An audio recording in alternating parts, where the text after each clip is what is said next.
पति ब्रह्मचारी।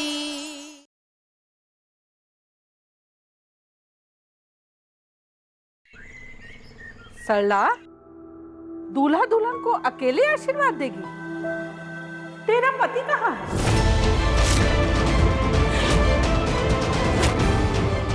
ऐसे मौके पर तो उसे साथ में होना चाहिए, है ना? दादी, दादी ये वही अंगूठी है ना जो पापा आपके लिए दिल्ली से लाए थे? असली हीरा है, पूरे 21 लाख का। बहुत सुंदर लगती है आप पर दादी। शशि ये सब ताई जी को दादी के सवालों से बचाने के लिए कर रही है। मैं सबके लिए शरबत लेकर आती हूँ।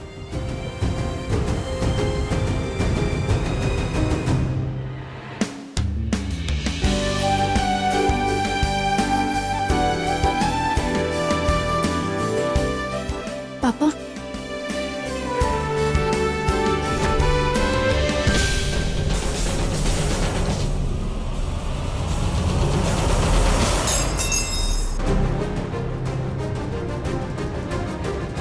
अरे नहीं नहीं, पाँव नहीं छूते गुड़िया, पाँव नहीं छूते।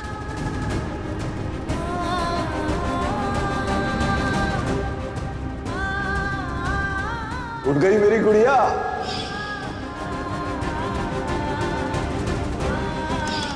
गुड़िया, तू ठीक तो है ना? तुझे चोट वोट तो नहीं लगी? मैं कूलर में डालने के लिए बर्फ लेकर आती हूँ।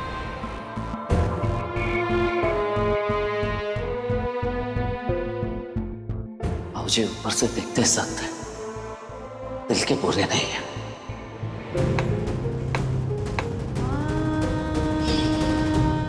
ये निशान?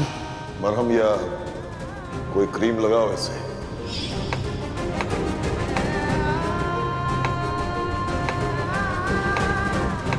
ईशा जी, वो आपका हाथ लाइए, मैं करते थे। मैं मैनेज कर लूंगी। अरे वो बर्फी तो रह गई, वो भी ले आओ। जी ताई माँ। ईशा जी, सूरज, सूरज, पागल हो गई हो? ये क्या किया तुमने?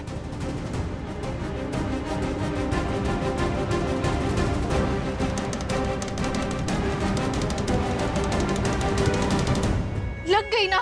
दिखाओ, हाथ दिखाओ।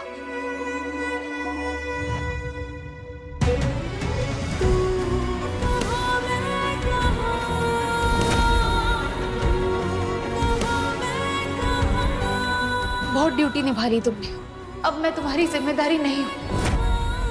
बस कुछ दिनों में सब खत्म हो रहा है, तो प्लीज अपने साथ ये सब मत करो सूरज। बार बार एक ही बात बोलना जरूरी है क्या? ठीक है, खींचिए, छो करना है खींचिए।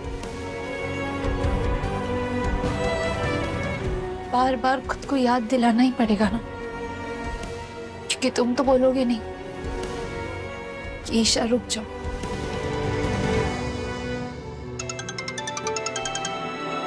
हाँ बड्डी बोल।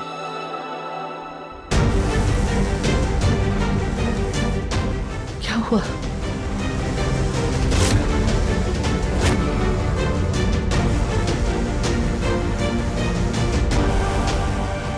मुझे लगता है हमें पुलिस में खबर कर देनी चाहिए।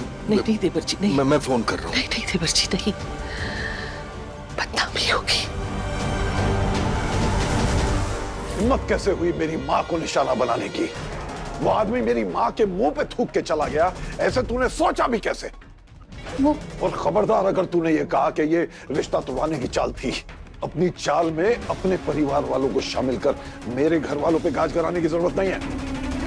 मेरी माँ की बेइज्जती की सजा तुझे जरूर मिलेगी रिया। आई एम सॉरी, मुझे बस आप। तुझे ये याद रहना चाहिए कि तेरी 7 पुश्ते भी लग जाए ना, तब भी हमारी बराबरी नहीं कर सकती तू। इसलिए आइंदा से कोई भी कदम उठाने से पहले 100 बार सोचना।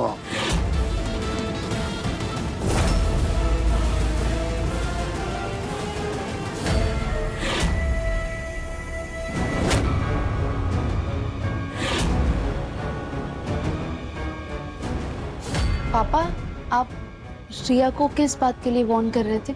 बेटा समझा रहा था इसे कि आइंदा कभी मेरे या आरव के परिवार को फंसाने या ब्लैकमेल करने की कोशिश की तो उसका अंजाम अच्छा नहीं होगा। इसे बता रहा था कि ये शादी मेरे लिए बहुत खास है और आरव से दूर रहे।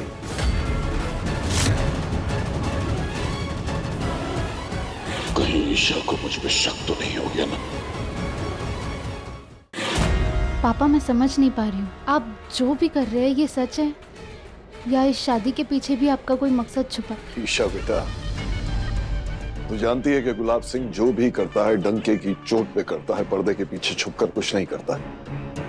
ये तो तू भी जानती है कि जो मेरे दिल में है वही मेरे चेहरे पे होता है। तुझे अपने बाप पे भरोसा नहीं है तो कम से कम अपने विवेक पे भरोसा कर तू।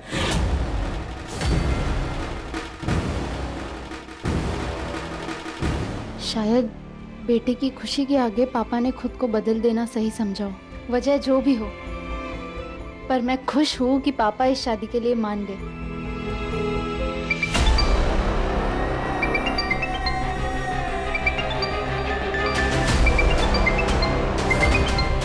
कहाँ जाऊं बात करने जहां कोई मुझे सुन न पाए? यहाँ तो हर जगह मेला लगा हुआ है।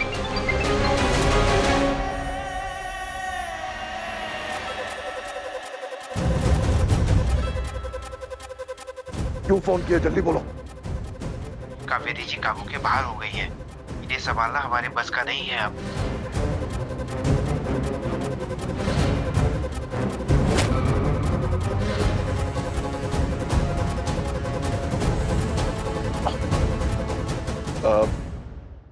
मुझे आज्ञा दीजिए, मुझे जाना होगा। सर, ऐसे शुभ मौके पे आपका जाना ठीक नहीं लग रहा है।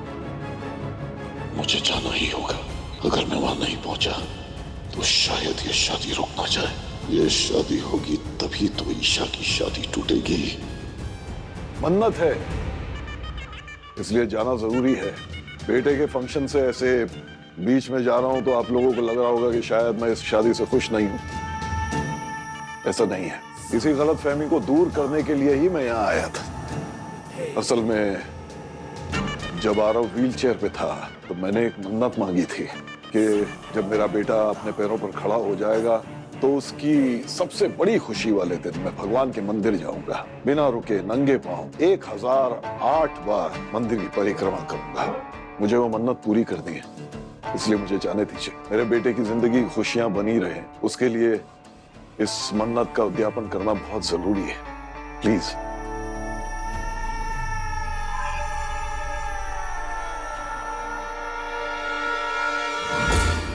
थालियां तो रख दी है पर सामान तो कुछ भी नहीं है। गुलाब की वजह से अभी तक मैं चुप बैठी थी, अब खबर लेती हूँ इनकी।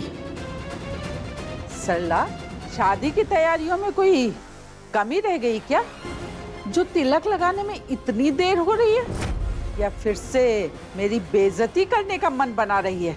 नहीं नहीं, ऐसी कोई बात नहीं है। तिलक की सब तैयारी है। दादी आइए ना, दुल्हन की मेहंदी की रस्म शुरू करते हैं।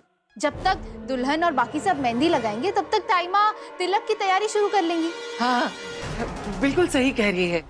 मेहंदी बहुत शुभ मानी जाती है, लगन की शुरुआत मेहंदी से ही करनी चाहिए। हाँ। बैठ बेटा, बैठ। आप लोग भी बैठिए ना, खड़े क्यों हैं?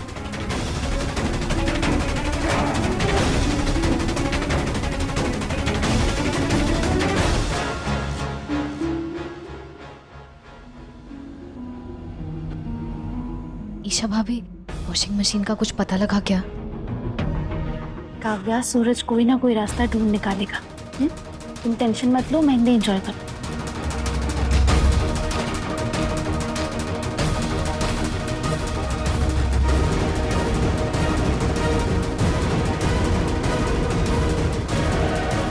जल्दी टाइम मिल गई, वॉशिंग मशीन मिल गई। हाँ? हे कुछ बिहारी, तूने लाज रख ली, सब ठीक हो जाएगा। देखो सब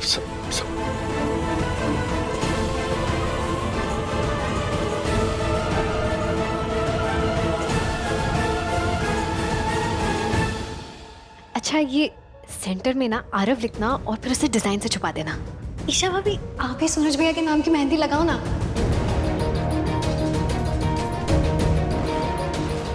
ये मेहंदी लगवा के करेगी क्या? इसका तो तलाक हो रहा है ना सूरज से। जब शादी ही नहीं बची तो सुहाग की मेहंदी लगा के करेगी क्या बेचारी? ये कैसी बातें कर रहे हैं आप लोग? भाभी गलत थोड़ी ना बोल रहे हैं वो लोग। अब मेहंदी पर मेरा हक नहीं है। ईशा,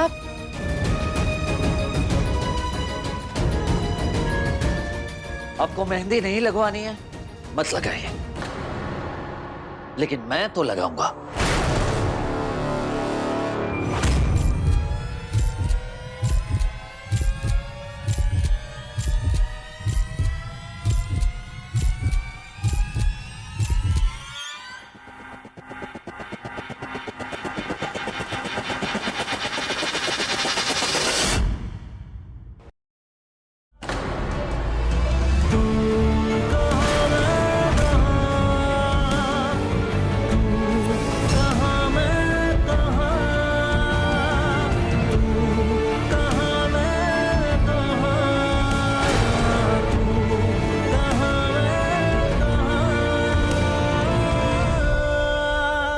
सूरज भैया, सूरज भैया,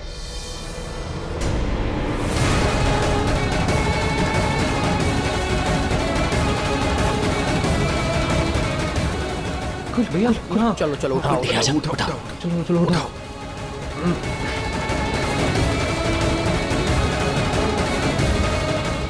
हे बाकी बिहारी, लाज रख ली हमारी। खोलिए खोलिए।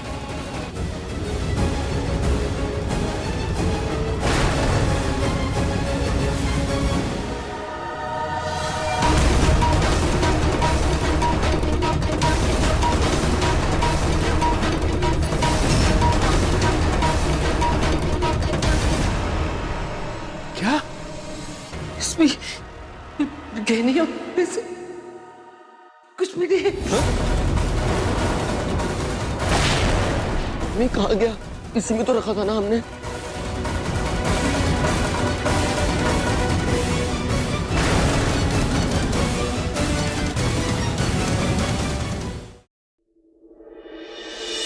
अरे ओ सरला, अब तो दुल्हन के हाथों में मेहंदी भी लग गई है, तिलक कब चढ़ाएगी?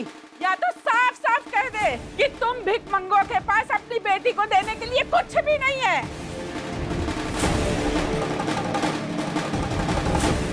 और कितनी देर लगेगी? इतनी सारी थालियां सजा के रखी है, चढ़ावा कब चढ़ाएगी? और कितना इंतजार करें हम? वो आप लोगों को तो पता ही है, शादी का घर है ना, बस आ ही रहे। बाबू कांड हो गया। मशीन तो मिल गई, लेकिन उसके अंदर से गहने और पैसे गायब हैं।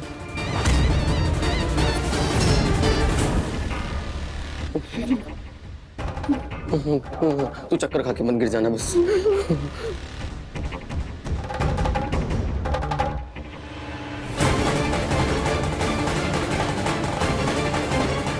अगर अभी कुछ नहीं किया तो सबके सामने बहुत बेइज्जती हो जाएगी।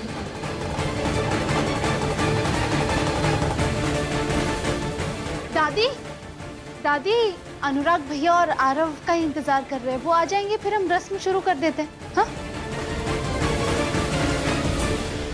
भाभी,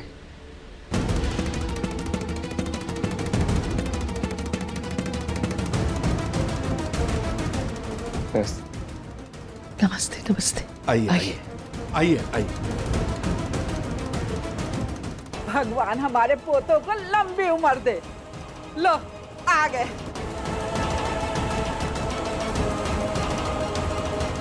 बैठो। अभी बैठी। आने में देर तो नहीं हुई? नहीं। क्या हुआ? तिलक की तैयारी क्यों नहीं हुई अभी तक?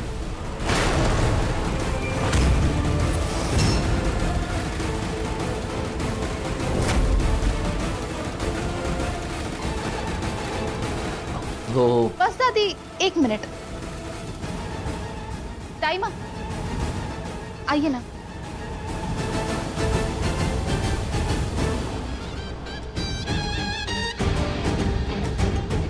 देरी के लिए माफी चाहते हैं आप लोगों से। क्यों ना तिलक का सामान जब तक रखा जाए, बाकी तैयारियां हो, हम संगीत का कार्यक्रम शुरू करें? अरे हाँ हाँ, क्यों नहीं। आप लोग घर आए हैं, दामाद जी घर आए हैं, तो कुछ रंगारंग कार्यक्रम तो होना ही चाहिए ना। तो क्यों ना संगीत ही किया जाए। तो संगीत शुरू किया जाए भाई। वाह बाबू, क्या बात है। तो आप सबके स्वागत में पेश है। अरे चुप कर। कभी मेहंदी, कभी संगीत। अरे तिलक की रस्म निभाने आए हैं, वो तो हो नहीं रही है। इस सल्ला की बच्ची कहाँ चली गई, वो दिखे फिर बताती हूँ। दादी जी, दरअसल बात यह है कि तिलक का जो चढ़ावा है वो हमारे बरसों की पूंजी है, और आपको पता ही है शादी का घर है, इसलिए वो सेफ रहे हमने उसे किसी दूसरी जगह संभाल कर रखा है। बस लाने में थोड़ा सा समय लगेगा, तब तक संगीत कर लेते हैं, है ना? हाँ दादी, पहले संगीत कर लेते हैं, फिर तिलक कर लेंगे। दादी जी, ऐसे शुभ काम में मायूस क्यों होना, संगीत शुरू कर देते हैं ना। कोई ना कोई बात तो जरूर है, इसीलिए लोग तिलक को बार बार आगे डालने की कोशिश कर रहे हैं।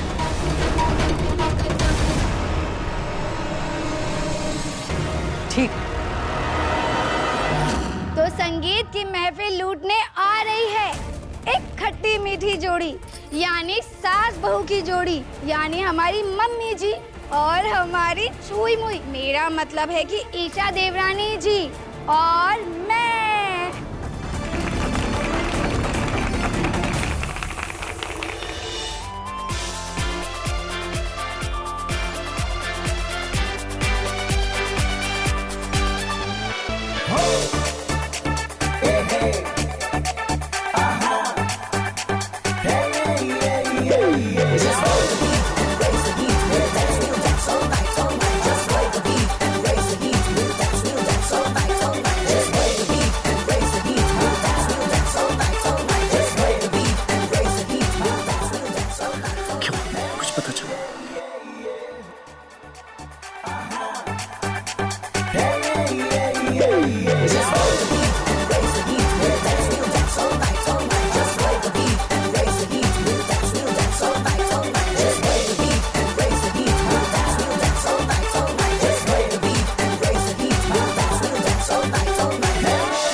को चढ़ाने वाले गहने पैसे सब उसे वॉशिंग मशीन में थे। तूने अच्छी तरह से चेक किया था ना, वॉशिंग मशीन के आसपास कोई जगह छूटी तो नहीं थी ना? नहीं। समझ में नहीं आ रहा क्या करूं। सूरज, मैंने भी सब जगह ढूंढ लिया, मोहल्ले में घर घर में पूछा, समझ में नहीं आ रहा है वो वॉशिंग मशीन कहाँ गुम हो गई। हाँ जी भैया, मैंने खुद एक एक कबाड़ रख दी, सब चेक किया, सब छान मारा, लेकिन कहीं कुछ नहीं मिला। बंटी तू यहीं रुक, मैं पता लगा कर आता हूँ। जी भैया। हे भगवान, शादी वाले घर में पुलिस।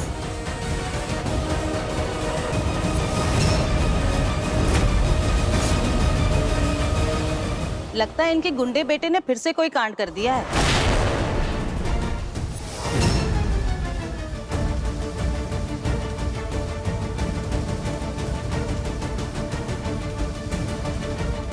क्या बात है सर, आप यहाँ? कॉल आया था यहाँ से। कॉल? किसने कॉल किया था आपको सर? कोई फीमेल थी, वैसे नाम तो नहीं पता, लेकिन काफी घबराई हुई थी, बोल रही थी कि घर में चोरी हो गई और इमरजेंसी है। आप लोगों के घर चोरी हुई और आप लोगों ने बताया नहीं, वैसे क्या चोरी हुआ है? वॉशिंग मशीन चोरी हुई है ना आप लोगों की।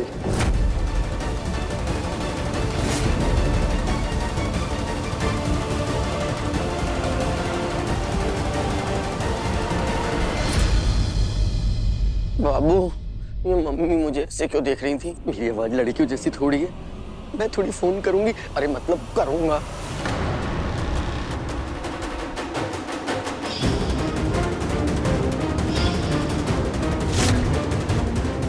सबके चेहरे पे परिवार की बेइज्जती की चिंता साफ नजर आ रही है, पर रिया के चेहरे पे कोई चिंता नहीं है। ऊपर से इंस्पेक्टर ने कहा कि लड़की का फोन आया था।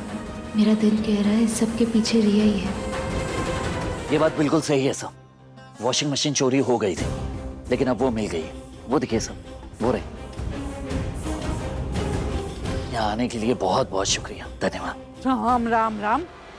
वाह सल्ला, देने को ढेला नहीं और वादे भर भर के किए थे। जब देने का समय आया तो पुलिस बुला के नौटंकी कर रही है। दादी, आप ही कहती है ना कि बड़ों के आशीर्वाद से बड़ी कोई चीज नहीं होती और हमें आप सबसे वही चाहिए। तो ये लेन देन की बातें क्यों कर रहे हैं? बात लेन देन की नहीं है, बात है जुबान की।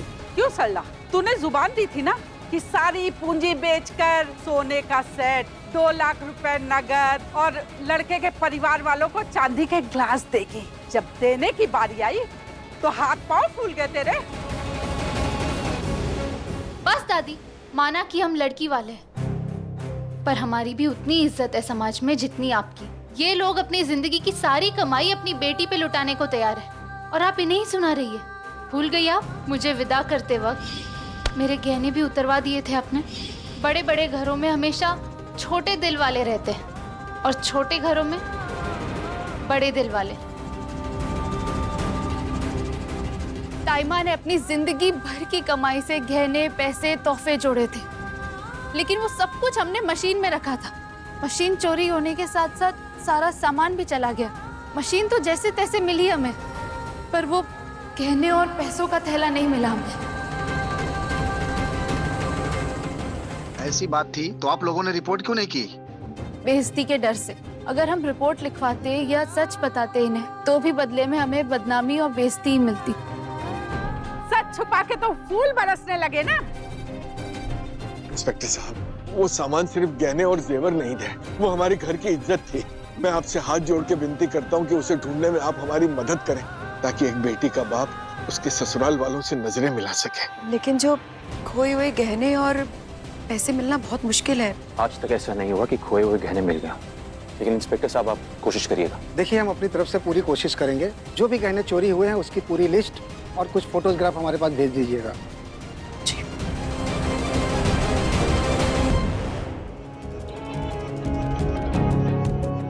सूरज, तुम्हें और मुझे मिलके जल्द से जल्द नकदी और ज्वेलरी ढूंढनी होगी।